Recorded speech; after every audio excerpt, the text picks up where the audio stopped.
होली की आत्मा। बचपन से शहर में रहने वाला मनोज इस साल होली की छुट्टियों में अपने गांव दुर्गापुर वापस आता है, जहां उसे देख पूरा गांव खुशी से झूम उठता है। जब गया था तब इतना सा था और अब देखो कितना बड़ा हो गया है। हाँ सरपंच जी, जब मैं गया था तब आप भी बहुत जवान थे और अब देखो कितने बूढ़े हो गए हैं आप। चलो चलो बढ़िया है, बच्चा घर वापस आ गया। इसी खुशी में आज रात पार्टी होगी। क्या बात है, गांव में भी पार्टियां होने लगी। वैसे अगर पार्टी की बात है तो आज क्यों सीधा होली पार्टी करते हैं। होली पार्टी की बात सुन चहल पहल में अचानक सन्नाटा छा जाता है, जिसे देख मनोज को कुछ अजीब लगता है, लेकिन तभी सरपंच बात पलट देता है। अब बहुत देर हो गई, चलो सब अपने घर चलो, पार्टी के बारे में कल सोचेंगे। मनोज भी मम्मी पापा के साथ घर आ जाता है, पर होली पार्टी और उस पर पूरे गांव की खामोशी वाली बात अभी तक उसके जहन से निकलती नहीं। पापा, होली पार्टी की बात पर सब चुप क्यों हो गए थे? अरे होगी उनकी कोई अपनी बात, मुझे गांव की पंचायत ही थोड़ी पता है। थक गया हूँ, चलो सो जाते हैं, कल बात करते हैं। पापा की बात मानते हुए मनोज भी सोने चला जाता है। आज तो छुपा लिया, लेकिन हफ्ते बाद जब होली का दिन आएगा तब इसे कैसे रोकोगे? अगली सुबह सूरज के साथ ही मनोज भी गांव घूमने निकल जाता है, जिस पर रास्ते में उसे अपनी ही उम्र के कुछ लड़के भी मिलते हैं, जिनसे दोस्ती कर अब वो उनके साथ घूमने लगता है। इसी तरह कुछ दिन बीत जाते हैं और होली नजदीक आने लगती है। दोस्तों, होली में 4 दिन ही बचे हैं, पर गांव में उसकी कोई तैयारियां क्यों नहीं दिख रही? क्योंकि यहाँ होली नहीं मनाई जाती। अरे पर ऐसा क्यों? वो राजा भूषण। अरे तुम 4 दिन के लिए आए हो, क्या इतना सोच रहे हो? चलो कुछ खाने चलते हैं। इसी के साथ एक बार फिर होली की बात को टलते हुए देख मनोज को शक होने लगता है। वो घर पहुंचते ही इंटरनेट पर अपने गांव और राजा भूषण के बारे में जानकारी निकालने लगता है। क्या? मुझे आज तक ये नहीं पता था। ऐसा कैसे? किसी ने मुझे कुछ बताया क्यों नहीं? सारी जानकारी लेने के बाद मनोज गांव वालों या अपने मम्मी पापा से कुछ पूछे बिना खुद ही उसकी सच्चाई के बारे में छानबीन करने लगता है, जिसके चलते वो राजा भूषण की हवेली में पहुंचता है। वाह, क्या हवेली है यार। पर क्या यहाँ सच में कोई भूत है? हेलो भूत जी, कोई है क्या? हम इस साल गांव में होली सेलिब्रेट कर रहे हैं, क्या आप उस पर थोड़ा इंटरव्यू देंगे? मनोज के ऐसा बोलते ही गांव में तूफान उठ जाता है और हवेली में रखी सारी चीजें हिलने लगती है। एक अदृश्य शक्ति मनोज को धक्का देकर हवेली से बाहर निकाल दरवाजा बंद कर लेती है। ये सब देख मनोज हैरान रह जाता है। क्या अभी मुझे हवा ने धक्का देकर बाहर निकाल दिया? मेरे होते हुए इस गांव में कभी होली नहीं मन सकती, इसलिए दोबारा ऐसी कोशिश भी मत करना, अंजाम बुरा होगा। आवाज सुन मनोज हैरानी से इधर उधर देखने लगता है, पर उसे कोई दिखाई नहीं देता। वो गांव वापस आ जाता है, जहां तूफान की वजह से सब कुछ तहस महस हो चुका होता है। आखिर ये तूफान आया कैसे? ना ऐसा कोई मौसम था और ना ही हमने होली का त्योहार मनाने की बात की थी। सरपंच की बात पर कोई रिएक्शन दिए बिना मनोज चुपचाप अपने घर चला जाता है। इस तरह देखते ही देखते होली का दिन भी आ जाता है और मनोज रंग लेकर गांव में निकल जाता है, लेकिन गांव पूरी तरह खाली होता है।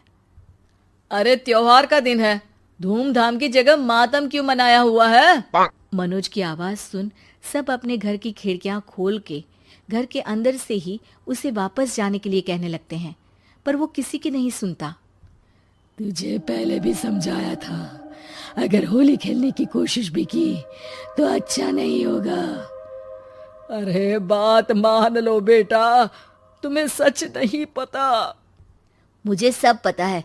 सालों पहले इस राजा ने एक अंधविश्वास फैलाया और आप लोग आज तक उसे मानते आ रहे हो।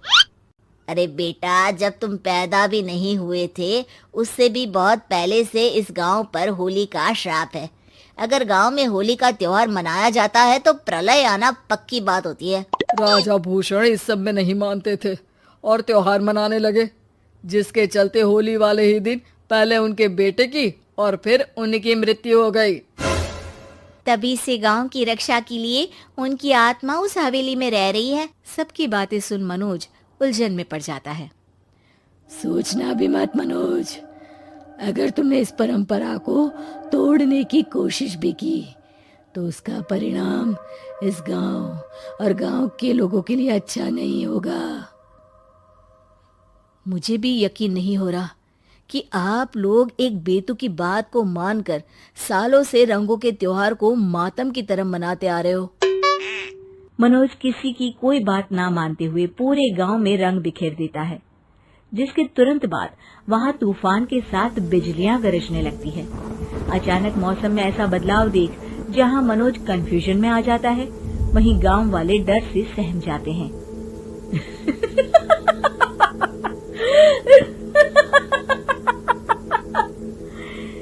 इस लड़के ने हमारे जैसे सिर्फ अपने स्वार्थ के लिए नहीं बल्कि पूरे गांव की खुशियों के लिए यहाँ होली मनाई है, जिस वजह से अब इस गांव पर होली का श्राप टूटता है।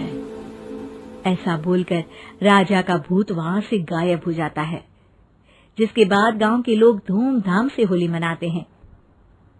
खुशियों के रंग गांव में बिखरे ही होते हैं कि अगली सुबह अचानक मनोज कहीं गायब हो जाता है और एक बार फिर गांव में होली का नया राज शुरू हो जाता है।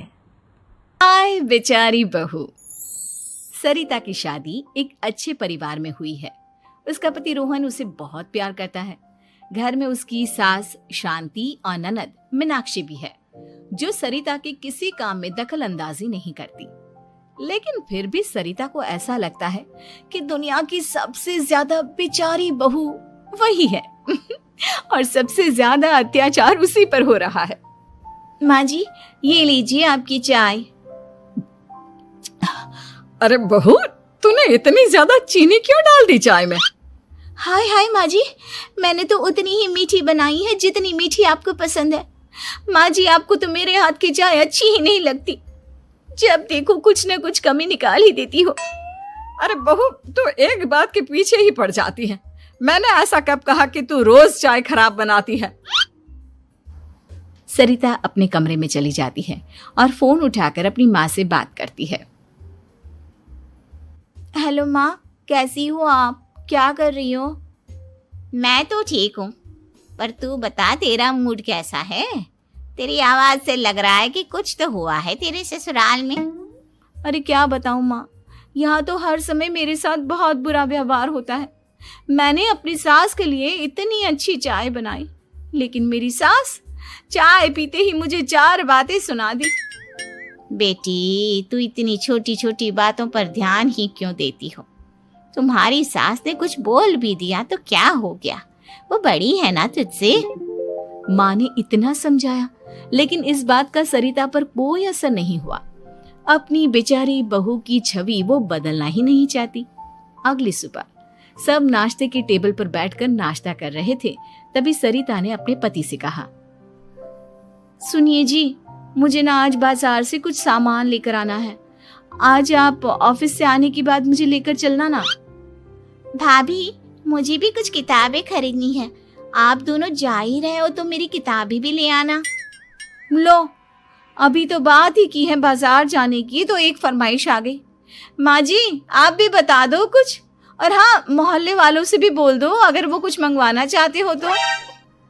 बेचारी मीनाक्षी अपना सा मुंह लेकर रह गई। ये सब देखकर रोहन से चुप नहीं रह गया और वो गुस्से में बोला, सरिता, क्या हो गया है तुम्हें? मीनाक्षी ने तो सिर्फ किताबों के लिए बोला है। तुम्हें मीनाक्षी से इस तरह से बात नहीं करनी चाहिए। माफी मांगो उससे अभी। क्या?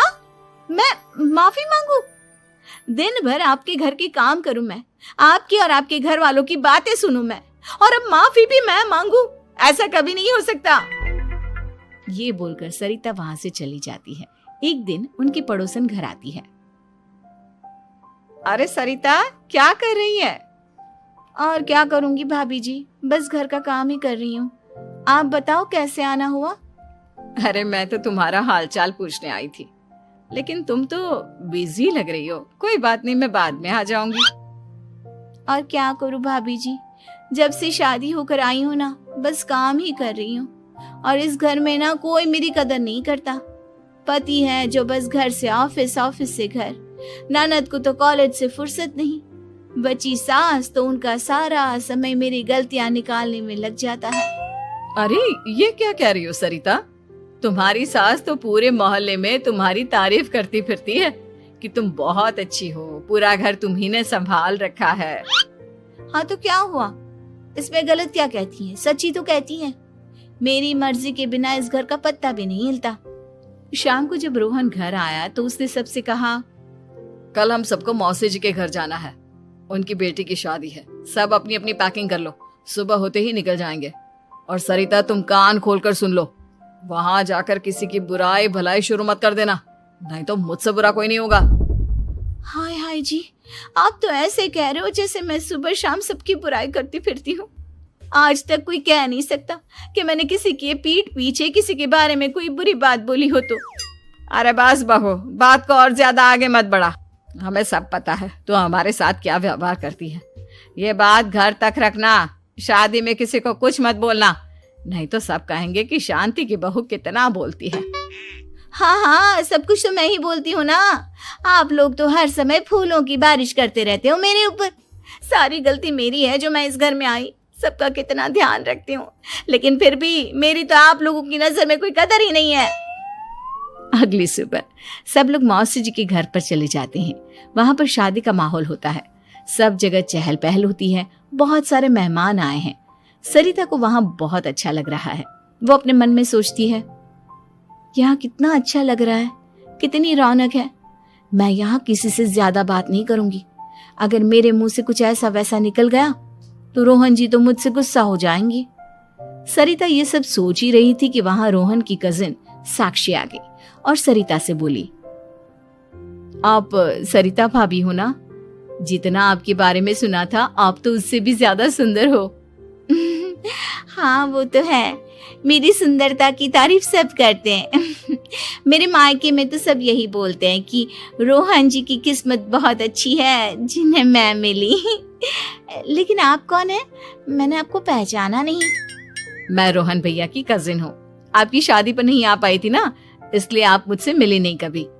शांति मौसी और मीनाक्षी आपकी बहुत तारीफ करते हैं। क्या कहा तुमने? मेरी तारीफ? कभी नहीं। मेरे ससुराल वाले कभी मेरी तारीफ कर ही नहीं सकते। मैं इतनी अच्छी हूँ, मेहनती हूँ, लेकिन उन्हें तो मेरी कदर ही नहीं। सारा दिन घर का काम करती हूँ, फिर भी मेरी सास ना मुझे सुनाती रहती है।